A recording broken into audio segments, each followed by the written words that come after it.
people ask me what I'm doing, it's like now or previously or in between. So I just summarize as I'm just a son doing the father's business. I think we're all sons or daughters doing the father's business. Yeah. So if the father want me to work in the kitchen, I work in the kitchen. Front desk. Want me to start a new branch somewhere, I'll start a new branch somewhere. Whatever the father wants me to do. Because what is done out of the father is done out of his heart, right? For his people, for his kingdom. Earlier, pastor was saying that you have been promoted up here. Or even before that, no, after that, I think the worship leader was saying that for the start of the year, you choose the coolest people, right, to start the year, right? So thanks for having me.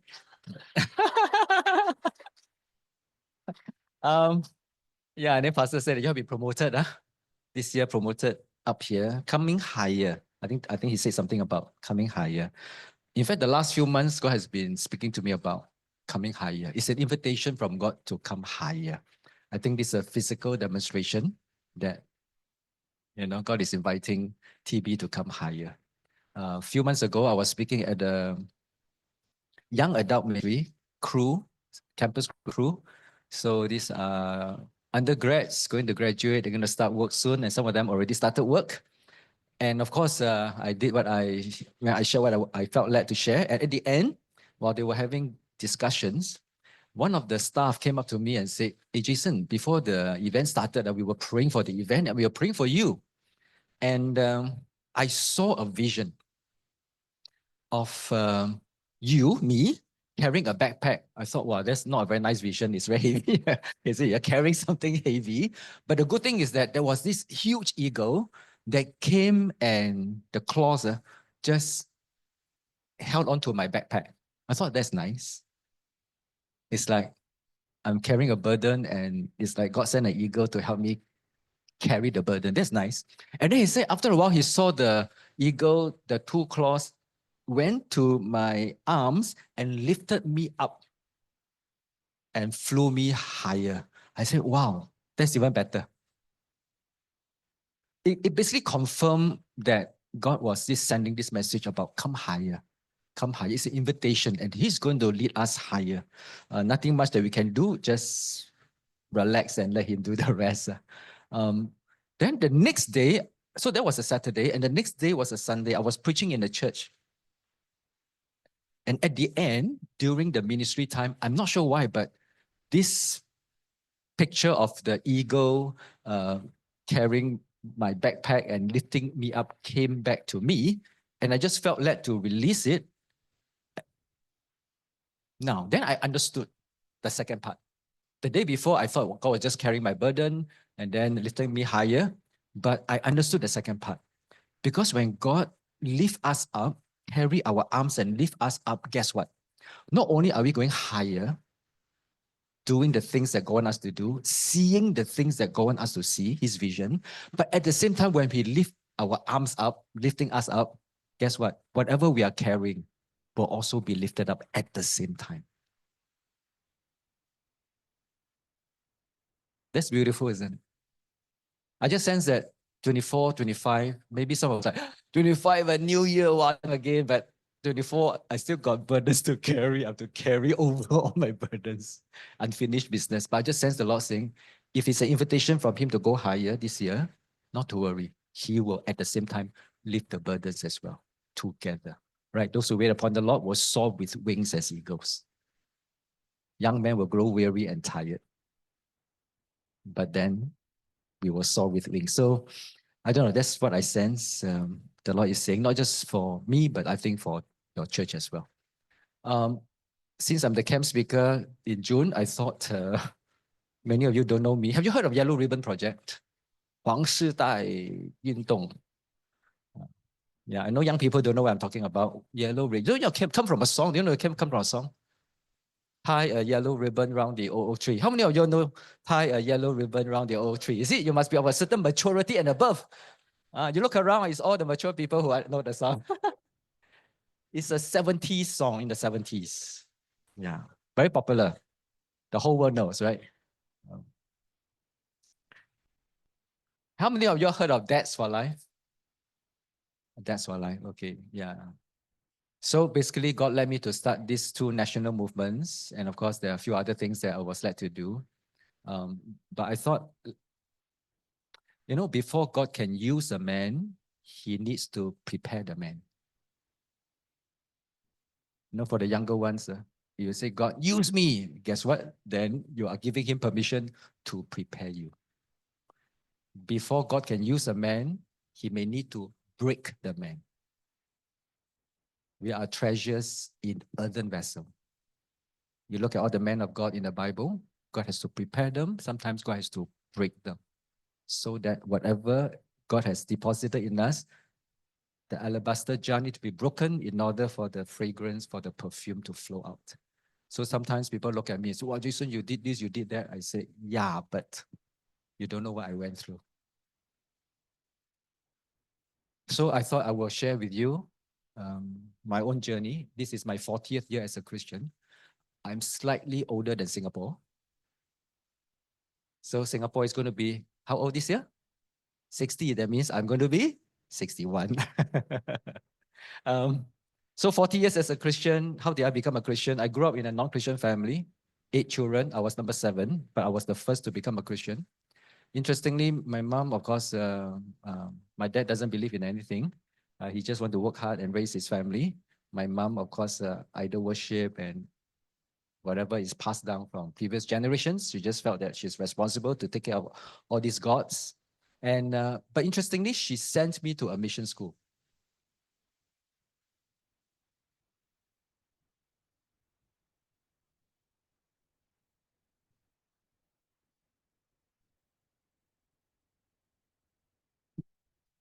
Thank you. Yeah, so my mom sent me to a mission school, but she told me, cannot be a Christian. It's like, send me to a mission school and say cannot be a Christian. Anyway, I learned the national anthem, the national pledge, and also learned the Lord's Prayer. Memorize everything, right? Yeah. But cannot be Christian. So it was about junior college. And as you are 17, 18 years old, suddenly ahead of you is a blur, right? Don't know where you're going to go, don't know what you're going to do. And so together with a group of friends, we are talking about our future. And I started to look into the sky. I was looking for God. I said, God, I don't know what's my future. I think you know, right? Since you put me here. So why do you put me here? That was my first prayer. Why did you put me here? What is my life all about? I like to draw when I was young. In fact, I like to visit the art museum, the art exhibitions. I like to go to MPH. You know MPH? All the young people maybe don't know what's MPH. It's a bookshop, So those of us who cannot afford to buy books, we will go and then we'll read the books. Then we go home. So I look at the art books. I like to look at the art books, right? Very expensive. So I look at the art. Now, usually when I look at the art piece, if you look at the art piece, if you like it, then usually you turn to the bottom right. What's at the bottom right of the art piece? Signature. Other than a signature, usually there's a number. What are the numbers? The date. The painter has recorded when he completed the painting. I also like science when I was young. I like to tear things apart and try to put it back together, but never work. So if every painting has a painter, every invention has an inventor, then who made me? That was my question as a young teenage boy. The second prayer I prayed, or the second question I asked God was in a cinema. I was watching a movie in junior college with a friend. It was all dark. And the scene was about this guy. There was a shipwreck. So he jumped into the water. Of course, the ship sank and he was struggling. And then he couldn't see the shore. So he started to curse God. When bad things happen in our life, what we do? Sometimes we curse God. Why do you allow this thing to happen to me? Why me, And then when he saw the shoreline and he was swimming, he decided, better don't curse God. Better ask God for help. So he said a prayer. He said, God, if you allow me to reach the shore, I will go to church. So I thought, hey, like that also can. So I said my second prayer in the cinema. I said, God, if you give me a scholarship, I will go to church. I grew up in a poor family. My dad worked in a shipyard, in Keppel Shipyard. So if I do well in A levels, I may get a chance to get a scholarship. So thank God, a few months later, I was in national service. In national, how many of you have gone through national service? So they like to make you clean toilet, wash, sweep the floor. So I remember I was sweeping the floor, and then the phone rang. The officer came out and said, "Public Service Commission, government. You apply for scholarship, right? Public Service Commission, PSC." So I went in, answered the call, and the person on the other side said, "You applied for psychology, but we're going to offer you economics. You go and think about it. We'll call you back later." So I went back to sweep the floor. I have no choice. I have to say yes. So when they call again, I say yes. So actually within 2-3 weeks, I disrupted from national service. I found myself at the airport. Few friends came to send me off to Perth to study, and my family were there. My dad said, "Ayong ah." So my name is Sing Yong, Sing Yong. So Ayong ah. No drinking, no smoking, no womanizing, no alcohol, no drugs. Okay? So I look at my dad, I say, okay. I was just 19 years old. And then my mom said, no ang mo sin, no ang mo bo. Okay? Basically, no foreigner wife, no foreigner gods. Anything foreign may lose a son. Right? So I said, yes, mom. Again, cannot be Christian. So anyway, I went to Australia, went to Perth to study on a government scholarship. And when I landed, there's this group of overseas Christian students. They come from Malaysia, East West Malaysia, Singapore, Hong Kong. They come together as a student fellowship. You know, in Singapore, we have the Campus Crusade, we have the Navigators, we have the, I don't know, or the Christian fellowship in universities, in schools. So in Australia, there's this overseas Christian fellowship, right? And every year around February, we will be coming from different countries. And then they will be looking up, who are the non-Christians? Jason Wong, non-Christian, come, let's target him. So they targeted me. Come and invite me to their meeting, invite me to their... but since I say, God, if you give me a scholarship, I'll go to church, right? So instead of going to church, I joined them. So I went for one of the camps and asked many, many difficult questions. And thankfully, most of the questions were answered. In fact, on the last day, God just showed up, to the point that I just cry. I don't know why. And then become a Christian that night. So first year, I was a new Christian. Second year, I was the assistant Bible study leader. Third year, I was the exco member. Fourth year, became the president of the student fellowship. Fastest promotion ever. But I realized, you look at the Bible, Jesus' disciples, 3 years after that, wow, they discipled the nations, they transformed the world. Jerusalem, Judea, Samaria, ends of the earth. They became missionaries. You know how old the disciples were when Jesus called them? Teenagers. There's only one above 20, Peter. Because when there was one part that talked about paying tax, Jesus said, Peter, prepare tax for you and I. In those days, you above 20, you pay tax. Below 20, no need to pay tax. So they were teenagers. Can you imagine choose teenagers to change the world? And so anyway, again, national service. National service, in 1 year, my son went through national service. I also went through national service. In 1 year, you can become an officer. Between recruit and officer. Between a follower to a leader, in 1 year, 12 months. So looking back at myself, like first year, new Christian, second year, assistant Bible study leader, third year, exco member, fourth year president, actually can be done. In fact, God actually prepared me in those 3-4 years. I must say that everything that I was able to learn, I learned it in those 3-4 years, came back to Singapore, started serving. And probably you ask me, hey, when you are young, is your aspiration to become a prison officer? No. It's like, it never crossed my mind. It's like, you ask anybody when they're teenagers, say, you want to be a prison officer, huh? Maybe policeman, maybe, army, but no, not prison officer. What happened was that I finished my economics, right? Came back, put me with Ministry of Finance, right? Economics, Ministry of Finance. After 1 year, the department I was in closed shop. And so there were 30 over of us. We can either join the private sector or stay back in the government. And if we were to stay back, we can decide where we want to go. So I don't know why I opened up the newspapers. I said, God, where do I want to go? Where should I go? Right? Why do you put me on earth, right?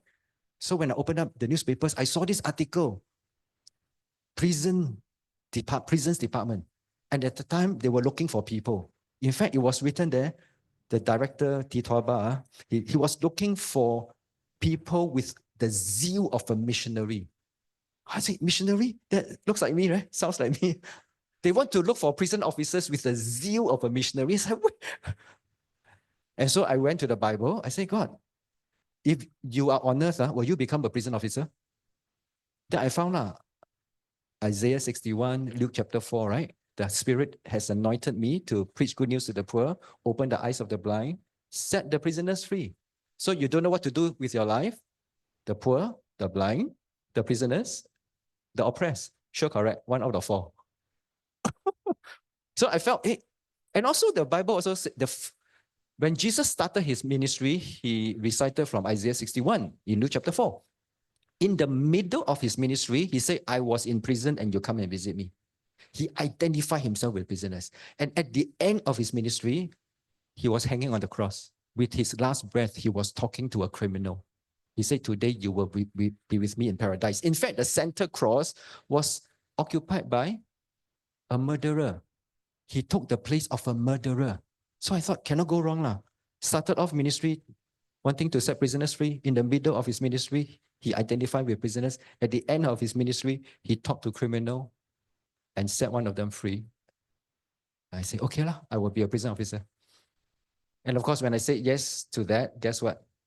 I apply, I remember I put first choice prison, second choice prisons, third choice prisons. I have to go through all the interview. The Public Service Commission, they have the chairman, they have 4 on his left, 4 on his right. When the chairman asked, why do you want to join the prisons? In those days, not only prisoners wanted to get out of the prisons, even prison officers also want to get out. It's like, so, and then this crazy guy, Colombo Plan scholar, want to get in, right? So when the chairman asked, why you want to go into the prisons? Everybody leaned forward, want to hear my voice. I should have preached the gospel to them, but I just say, I serve in church. I just want to help people. So anyway, they were very happy that so they gave me the job. And every day I ask myself, how do I set prisoners free? How do I set prisoners free? How do I set prisoners free? And I realized that the simple thing to do is be Jesus to them. One time I heard God say, be Jesus. Because, I read about Jackie Pullinger. How many of you know about Jackie Pullinger? Yeah. Wonderful. She was, I think, 18 years old or 16. She took a one-way ticket from is it UK or London or that part of the world? And then she was heading towards Asia, and she didn't know where God is going to say, this is it. So when the ship docked in Hong Kong, and she came out, she walked out of the ship and she said, this is it. Holy Spirit said, this is it. One-way ticket. And then the first place she went to was Hang Am Seng, the wall city, where they have the toughest gangsters, etc. And so when she went in there, drug addicts, they are not drunk with wine, but drunk with drugs. And she was trying to reach out to them. Then she told them about Jesus, right? Then they turned to her and said, Yeso hai me lega. What is Jesus? Because when she told them about Jesus, she said, what is, not who is Jesus, but what is Jesus? And she wrote in her book, Chasing the Dragon, that she realized she needed to be Jesus to them. Not tell them about Jesus, but to be Jesus. And she started being Jesus, living amongst them, inviting them into his small house and staying with them, etc. Of course, some years down the road, I actually met Jackie Pullinger. In fact, I invited her to come into Changi Prison, the old Changi Prison, together with a few extra addicts from Hong Kong, and to share with the Singapore prisoners. So that was the prison story. And anyway, every 2-3 years, I get promoted. I also don't know why sometimes. I say, got promoted again. Why? What did I do? But it's like that. I think you are faithful with the small things, God will entrust you with more. And each time I get promoted, instead of saying, well done, Jason Wong. Okay, I do that for a few seconds. I think I still have to do that. Well done, Jason Wong. Then after that, I will go before the Lord. I say, God, if you've given me this promotion, that means my circle of influence is greater. What do you want me to shape? What do you want me to change? What do you want me to transform? What do you want me to redeem? When God entrusts us with responsibility, we have to ask God, why? Right? So, well, long story short, I rose to the rank of number 3, number 2. And God led me to start the Yellow Ribbon Project. You know how it come about? I begin to see that whatever we can do on the inside can only go so far, because every year, a few thousand of them will come out and go back to society. I can give them a job. No, I can give them a skill. But when they come out, will they find a job? I can help them with anger management. But when they come out, will their family forgive them? They can even become Christians inside the prisons, chapel service. But when they come out, can they find a church? I remember this was at that time, I spoke to a denominational leader of a major denomination, very senior person.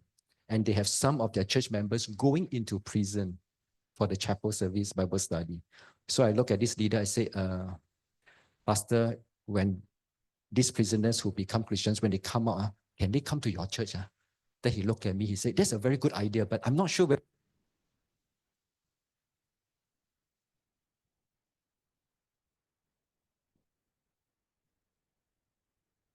And he said, it's a good idea, but I'm not sure whether my church is ready. I was like, wow, if your church is not ready, then who is ready? Because God didn't ask the government to set prisoners free. God asked the church to set the prisoners free.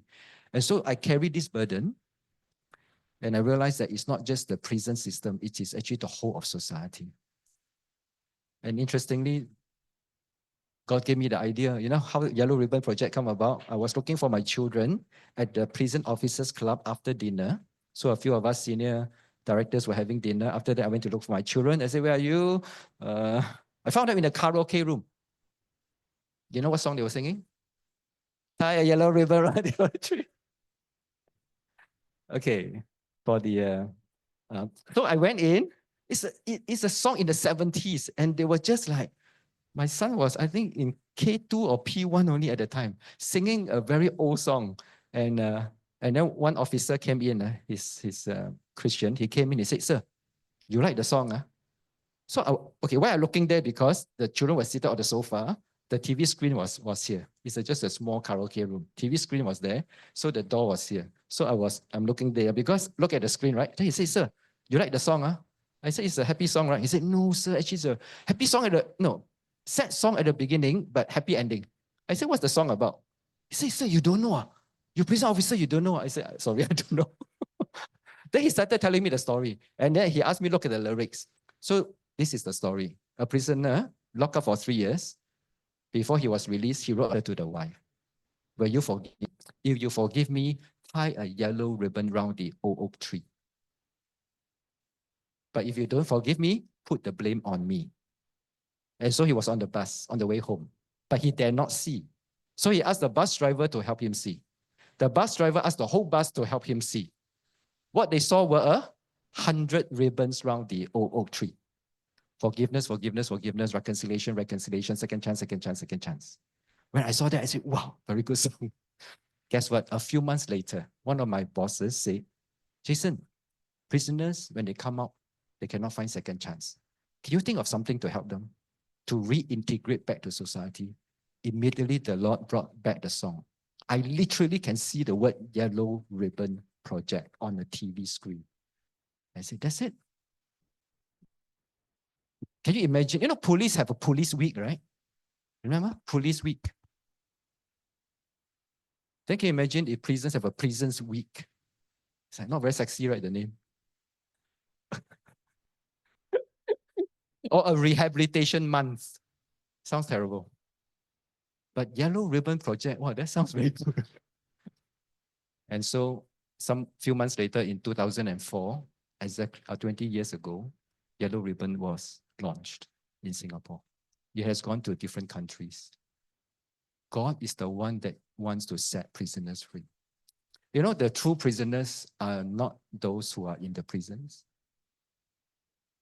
Sadly, sometimes, because if they are in the prison, they found God, they can serve God even when they are inside the prisons.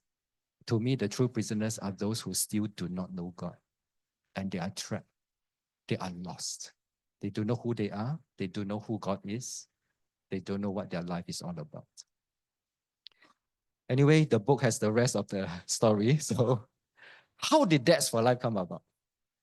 That part is not in the book. Dads for Life is not in the book, but I think Pastor just now asked me, when am I writing my second book? I spent 17 years in the prisons, promoted until number 2, and then God began to open door for me in Ministry of Social and Family Development.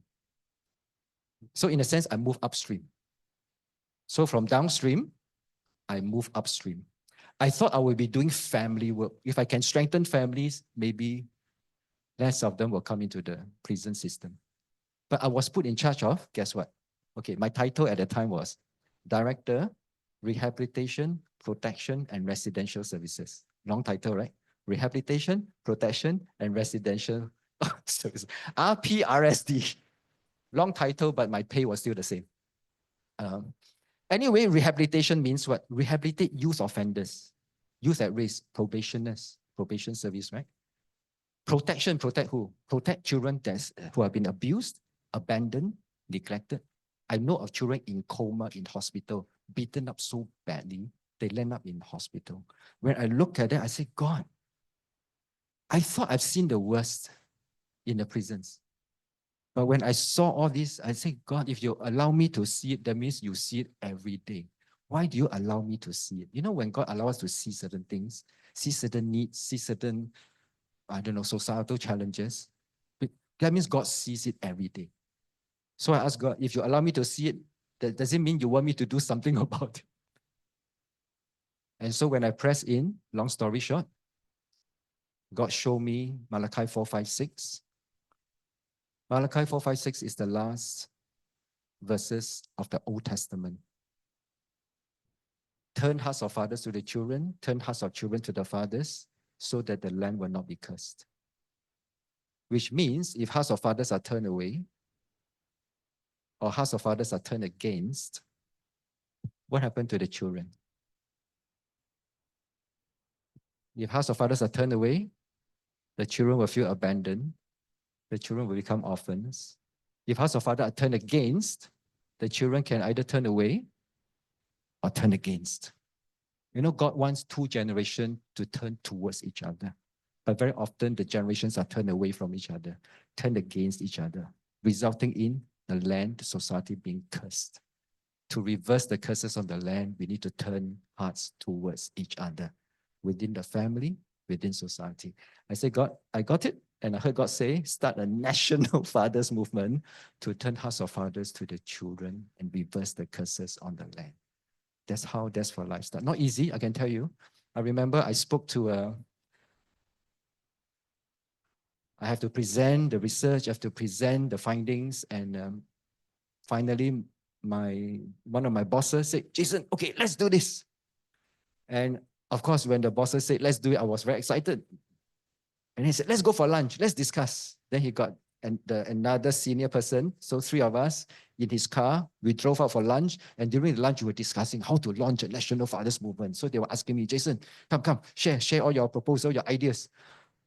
And after lunch, I was so happy, we hopped into the car. So he was driving, then the other person next to him, I was seated at the back. We were driving out of the car park. From the car park, we have to drive to the other side of the road. Before we could turn, one car came and the two cars almost hit each other, screeched to a halt. I've never seen my bosses scream so loud before. No? It's like, I think after that, they so paiseh.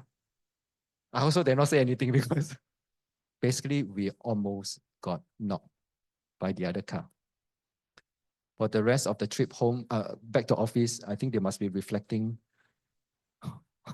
that was close. So I know why would Satan wants hearts of fathers to be turned to the children. I think Satan wants hearts of fathers to be turned away, to be turned against, destroy the family.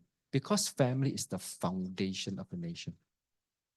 If Satan wants to destroy a nation, he will attack family. To attack family, he will attack the marriage, attack the parents, attack the children. But thankfully, That's For Life was launched, and it's been 15 years. You know, sometimes I look back, I say, wow, God, when I say yes to you 40 years ago, it's quite an amazing journey. Amazing journey. You know, when Jesus called the disciples, what did he say? Come, follow me.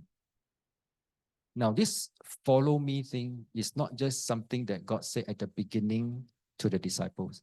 You know that John, the last chapter of John, God said the same thing to Peter and say, follow me.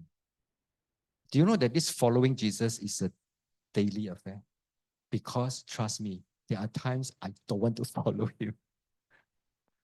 40 years ago, I started following, but I can tell you in between, there are times I say, God, cannot take it already.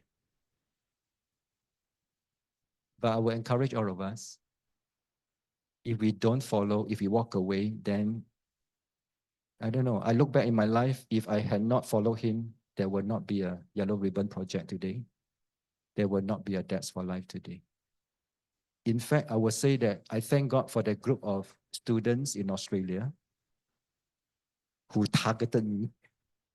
If they did not reach out to me, if they did not pray for me, if they did not answer my hard questions, if they did not invite me to their fellowship, I would not have been a Christian. If I had not been a Christian 40 years ago, I really don't know what I'll be doing in my life. So I would encourage us, keep following. Keep following. In fact, since the invitation is to go higher, I don't know, I'm excited where God is leading your church. The last 2 years ago, I will end with this. Because sometimes when we follow him, not only do we sometimes feel like we don't feel like following, but there are times we are distracted. So 2 years ago, guess what happened? I had vertigo. First time. How many of you had vertigo before? Very painful, right? You feel like vomiting, cannot.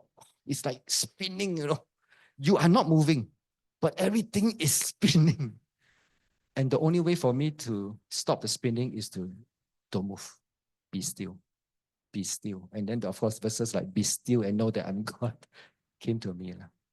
Be still. Now, what the Lord showed me is this.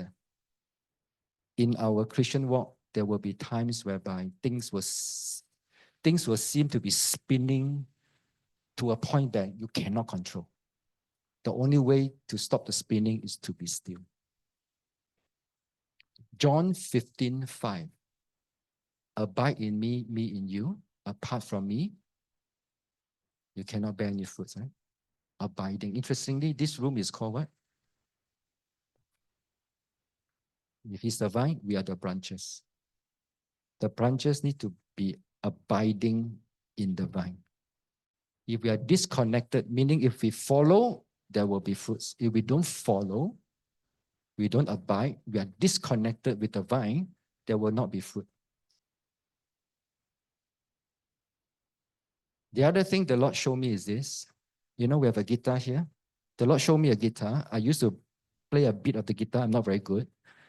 Now, if the guitar, you don't play it, you leave it there for weeks and months, what happened to it?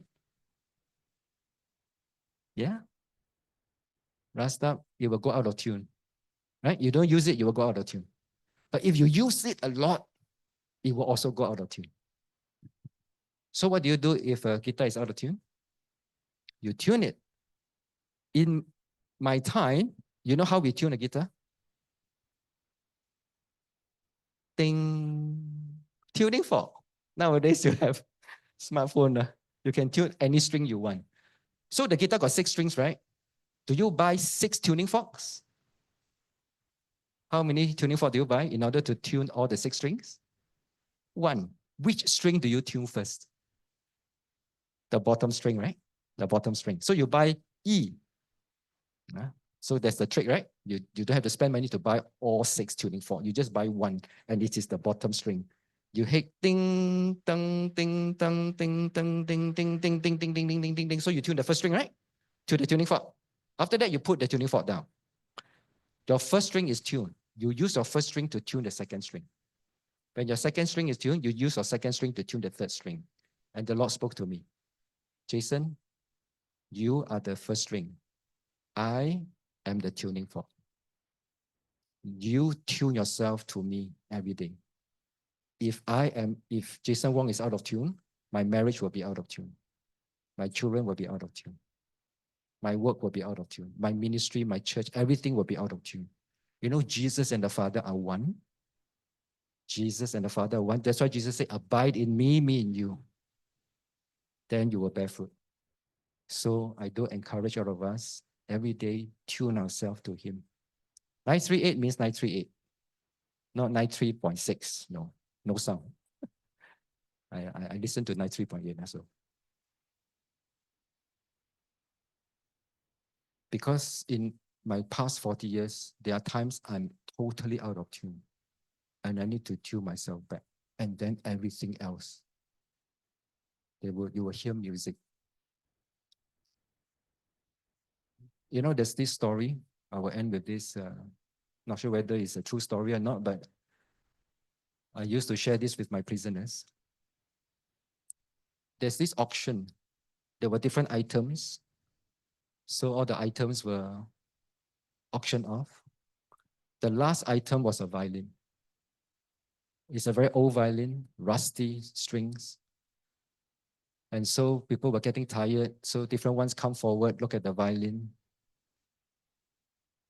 They shook their head, not interested. They went back to sit. They were hoping that the auction will finish early so everybody can go home. So the auctioneer, no choice. Last item still have to auction it off. So shouted, 500, 500. Nobody want to take. 400. Nobody want to bid. 300. Nobody bid. Then suddenly one old man at the back walked forward, came, and everybody was a bit, just now want to see, don't want to see, now still want to see, right? Waste time. But anyway, the old man came, took up the violin, brushed the dust off, and started to tune the violin. Took out the bow and started to play. And beautiful music came out of this old violin. Suddenly, there was silence in the whole room. Someone shouted at the back, 500! Another one shouted, 1,000! 1,500. And by the end of the evening, that was the item that received the highest bids. So what made the difference? The touch of a master's hand. The touch of a master's hand. Our life every now and then may be rusty, may be out of tune, but it's okay. As long as we come back before the Lord and allow Him to tune us, He is the one that makes music out of our life. We cannot use our own strength.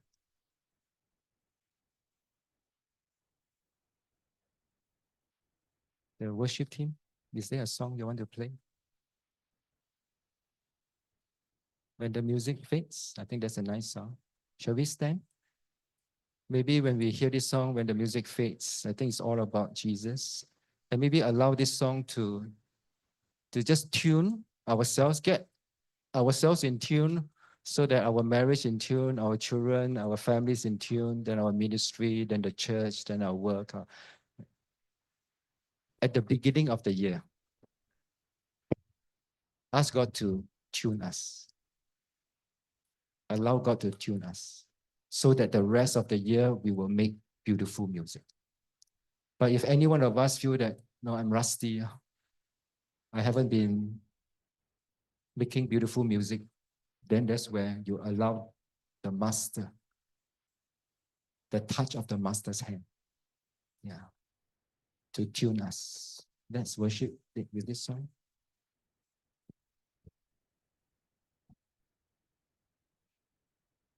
Music fades. Surface, falling straight away.